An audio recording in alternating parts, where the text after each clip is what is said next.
ರಾಜ್ಯದಲ್ಲಿ ಹುಲಿಗಳ ಮಾರಣ ಹೋಮ ನಡೆದಿರುವುದು ದೇಶವನ್ನೇ ಬೆಚ್ಚಿ ಬೀಳಿಸಿದೆ. ನಿಮಗೆಲ್ಲ ಗೊತ್ತಿರೋ ಹಾಗೆ ಇಡೀ ದೇಶದಲ್ಲೇ 2ನೇ ಸ್ಥಾನದಲ್ಲಿತ್ತು ಅತಿ ಹೆಚ್ಚು ಹುಲಿಗಳನ್ನು ಹೊಂದಿರುವಂತಹ ರಾಜ್ಯ ಯಾವುದು ಕೇಳಿದ್ರೆ ಅದು ಕರ್ನಾಟಕ. ಮೊದಲನೇದು ಮಧ್ಯಪ್ರದೇಶ ಆಯಿತು. ಹಾಗಾದರೆ ಈ ವನ್ಯ ಸಂಪತ್ತು ಲಾಸ್ ಆಗಿರೋದ್ರಿಂದ ಕರ್ನಾಟಕದ ನಂಬರ್ಸ್ ಮೇಲೆ ಎಷ್ಟರ ಮಟ್ಟಿಗೆ ಎಫೆಕ್ಟ್ ಆಗ್ತಾ ಇದೆ, ಇದು ಯಾವ ರೀತಿ ಚೈನ್ ರಿಯಾಕ್ಷನ್ ಅನ್ನು ಹೊಂದಿದೆ, ರಾಜ್ಯದಲ್ಲಿ ಪ್ರಸ್ತುತ ಇರುವಂತಹ ಹುಲಿಗಳ ಸಂಖ್ಯೆ ಎಷ್ಟು, ಬನ್ನಿ ಡೀಟೇಲ್ಸ್ ನೋಡ್ಕೊಂಡು ಬರೋಣ. ಚಾಮರಾಜನಗರದಲ್ಲಿ 5 ಹುಲಿಗಳ ಮಾರಣ ಹೋಮ.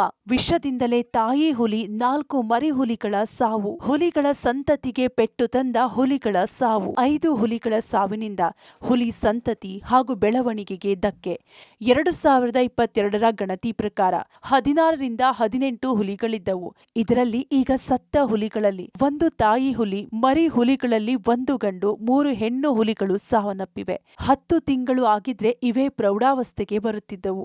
ಅಷ್ಟರಲ್ಲಿ ಹುಲಿಗಳು ದುಷ್ಕರ್ಮಿಗಳ ಕೃತ್ಯಕ್ಕೆ ಬಲಿಯಾಗಿರುವುದು ಬಹಳ ನೋವಿನ ಸಂಗತಿ. ನಾವು ಎಂಥ ಸಮಾಜದಲ್ಲಿ ಬದುಕುತ್ತಿದ್ದೇವೆ ಅನ್ನೋದಕ್ಕೆ ಈ ಘಟನೆಯೇ ಸಾಕ್ಷಿ. ತಮ್ಮ ಪಾಡಿಗೆ ತಾವು ಕಾಡಿನಲ್ಲಿ ಬದುಕು ಸಾಗಿಸುತ್ತಿದ್ದ ಹುಲಿಗಳ ಮಾರಣ ಹೋಮ ನಡೆದಿದೆ. ತಾಯಿ ಹುಲಿ ಹಾಗೂ 4 ಮರಿಗಳಿಗೆ ವಿಷವಿಟ್ಟು ಹತ್ಯೆ ಮಾಡಲಾಗಿದೆ. ಚಾಮರಾಜನಗರ ಜಿಲ್ಲೆಯ ಮಲೆಮಹದೇಶ್ವರ ಬೆಟ್ಟದ ಮೀಡಿಯಂ ವಲಯದಲ್ಲಿ ಈ ದುರದೃಷ್ಟಕರ ಘಟನೆ ನಡೆದಿದೆ. ಆಸುಪಾಸಿನಲ್ಲೇ ತಾಯಿ ಹುಲಿ, 4 ಮರಿಗಳ ಕಳೆಬರಹ ಸಿಕ್ಕಿವೆ. ಈ ಪ್ರಕರಣ ರಾಜ್ಯದಲ್ಲಿ ಭಾರೀ ಚರ್ಚೆಗೆ ಕಾರಣವಾಗಿದೆ. ದೇಶದಲ್ಲಿ ಅತಿ ಹೆಚ್ಚು ಹುಲಿಗಳಿರುವ ರಾಜ್ಯಗಳ ಪೈಕಿ ಕರ್ನಾಟಕ 2ನೇ ಸ್ಥಾನದಲ್ಲಿದೆ. 2022ರ ಹುಲಿ ಗಣತಿ ಪ್ರಕಾರ ರಾಜ್ಯದಲ್ಲಿ 563 ಹುಲಿಗಳಿವೆ. ಅದರಲ್ಲೂ ಕರ್ನಾಟಕದ ಚಾಮರಾಜನಗರ ಜಿಲ್ಲೆಯಲ್ಲಿರುವ ಬಂಡೀಪುರ ಅರಣ್ಯದಲ್ಲೇ 150 ಹುಲಿಗಳಿವೆ. ಖುದ್ದು ಪ್ರಧಾನಿ ನರೇಂದ್ರ ಮೋದಿಯವರೇ ಇಲ್ಲಿಗೆ ಬಂದು ಸಫಾರಿ ನಡೆಸಿದ್ರು.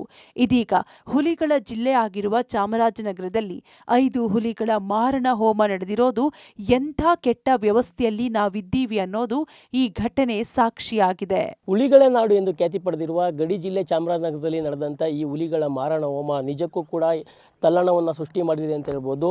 ನೀವು ದೃಶ್ಯಗಳು ಕೂಡ ಗಮನಿಸ್ಬೋದು. ಈಗಾಗಲೇ ಈ ಮಲೆಮಹದೇಶ್ವರ ವನ್ಯಧಾಮದ ವ್ಯಾಪ್ತಿಯಲ್ಲಿ ಬರ್ತಕ್ಕಂಥ ಮೀಂಡ್ಯಂ, ಗಾಜನೂರು ಹಾಗೂ ಕೊಪ್ಪ ಗ್ರಾಮದ 5ರನ್ನು ವಶಕ್ಕೆ ಪಡ್ಕೊಂಡಿರ್ತಕ್ಕಂಥದ್ದು.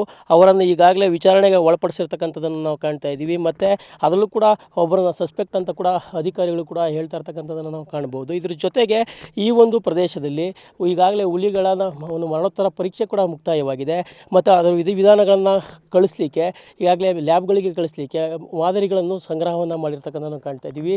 ಹುಲಿಗಳ ಒಂದು ಮುಖ್ಯ ಅಂಗಾಂಗಗಳನ್ನು ಈಗಾಗಲೇ ಒಂದು ಸಂಗ್ರಹಿಸ್ತಕ್ಕಂಥ ಒಂದು ಕೆಲಸಕ್ಕೆ ಅಧಿಕಾರಿಗಳು ಕೂಡ ಮುಂದಾಗಿರ್ತಕ್ಕಂಥದ್ದು. ಮತ್ತು 3 ಜನರ ಒಂದು ವೈದ್ಯರ ನೇತೃತ್ವದಲ್ಲಿ ಒಂದು ಮರಣೋತ್ತರ ಪರೀಕ್ಷೆ ಕೂಡ ನಡೆದಿರ್ತಕ್ಕಂಥದ್ದು ಕಾಣ್ತಾ ಇದ್ವಿ. ಇದಕ್ಕೆ ಹಿರಿಯ ಅಧಿಕಾರಿಗಳು, ಅರಣ್ಯಾಧಿಕಾರಿಗಳು ಕೂಡ ಸಾಕ್ಷಿಯಾಗಿದ್ದಾರೆ. ಮೃತ 5 ಹುಲಿಗಳ ಮರಣೋತ್ತರ ಪರೀಕ್ಷೆ. ಹಸುವಿನಲ್ಲಿರುವ ವಿಷದ ಮಾಂಸ ತಿಂದು ಸಾವು. ಇನ್ನು ಸಾವಿಗೀಡಾದ ಹುಲಿಗಳ ಮರಣೋತ್ತರ ಪರೀಕ್ಷೆ ಮಾಡಿದ್ದು ವಿಷ ಪ್ರಾಶನದಿಂದಲೇ ಹುಲಿಗಳು ಸಾವನ್ನಪ್ಪಿರುವುದು ದೃಢಪಟ್ಟಿದೆ.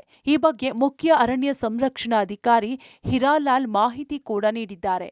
ಇದನ್ನೆಲ್ಲ ನೋಡಿದಾಗ ಮೇಲ್ನೋಟಕ್ಕೆ ಮತ್ತು ಪೋಸ್ಟ್ ಮಾರ್ಟಮ್ ಏನು ಮಾಡಿದ್ದಾರೆ ಡಾಕ್ಟರ್ಗಳ ಪ್ರಕಾರ ಇದು ವಿಷಪ್ರಾಶನದಿಂದ ಅಂದರೆ ಪಾಯ್ಸನಿಂಗಿಂದ ಆಗಿದೆ ಅಂತ ತಿಳಿದು ಬಂದಿದೆ. 4 ಕಬ್ಬುಗಳು, 1 ಟೈಗ್ರೆಸ್ ಅದು ಸಾವನ್ನಪ್ಪಿದೆ. ಆ ಟೈಗ್ರೆಸ್ಸಿಂದು ಒಂದು 8ರಿಂದ 9 ವರ್ಷ ಇದೆ ತಾಯಿಗೆ. ಕಬ್ಬಸ್ಗಳಿಗೆ 9ರಿಂದ 10 ತಿಂಗಳು ಅಂತಂತೇಳಿ ಡಾಕ್ಟರ್ ಮಾಹಿತಿ ಕೊಟ್ಟಿರ್ತಕ್ಕಂಥ. ಇದ್ರ ಮೇಲೆ ನಾವು ಎನ್ಕ್ವೈರಿ ಮಾಡ್ತೀವಿ. ಟೆಸ್ಟಿಗೆ ಹೋಗಿ ಬಂದಮೇಲೆ ಅದು. ಇನ್ನು ವನ್ಯಜೀವಿ ತಜ್ಞ ಕೃಪಾಕರ್ ಪಬ್ಲಿಕ್ ಟಿವಿ ಜೊತೆ ಮಾತನಾಡ್ತಾ 25ರಿಂದ 30 ವರ್ಷದಲ್ಲಿ ಹುಲಿಗೆ ವಿಷ ಹಾಕಿ ಕೊಂದಿದ್ದು ಇಲ್ಲವೇ ಇಲ್ಲ ಅಂತಾರೆ. ಆದರೆ ಮಲೆಮಹದೇಶ್ವರ ಬೆಟ್ಟದಲ್ಲಿ ನಿಧಾನವಾಗಿ ಸಂತತಿ ಏರಿಕೆ ಕಂಡಿತ್ತು. 2022ರ ಗಣತಿ ಪ್ರಕಾರ 16ರಿಂದ 18 ಹುಲಿಗಳಿದ್ದು ಈಗ ತಾಯಿ ಹುಲಿ ಸಾವನ್ನಪ್ಪಿದೆ. ಜೊತೆಗೆ 1 ಹೆಣ್ಣು ಹುಲಿಮರಿ, 3 ಗಂಡು ಹುಲಿಮರಿಗಳು ಸಾವನ್ನಪ್ಪಿವೆ.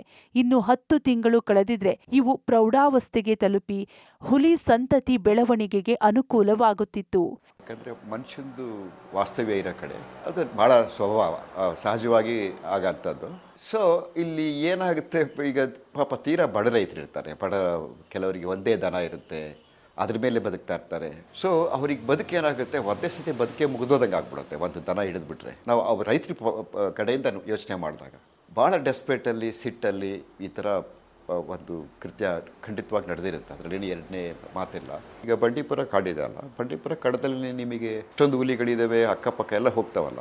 ಆದರೆ ನಿಮಗೆ ವಿಷ ಹಾಕಿ ಸಾಯಿಸಿರೋಂಥ ಘಟನೆ ನನಗೆ ಗೊತ್ತಿರೋಂಗೆ ಒಂದು 25 ವರ್ಷ 30 ವರ್ಷದ ಇಲ್ಲೇ ಇಲ್ಲ. ಒಟ್ಟಿನಲ್ಲಿ ಅರಣ್ಯ ಅಧಿಕಾರಿಗಳ ಬೇಜವಾಬ್ದಾರಿಯಿಂದ ಹುಲಿ ಸಂತತಿಗೆ ಅನುಕೂಲವಾಗುವ ಹುಲಿಗಳು ಸಾವನ್ನಪ್ಪಿರುವುದು ದುರದೃಷ್ಟಕರ.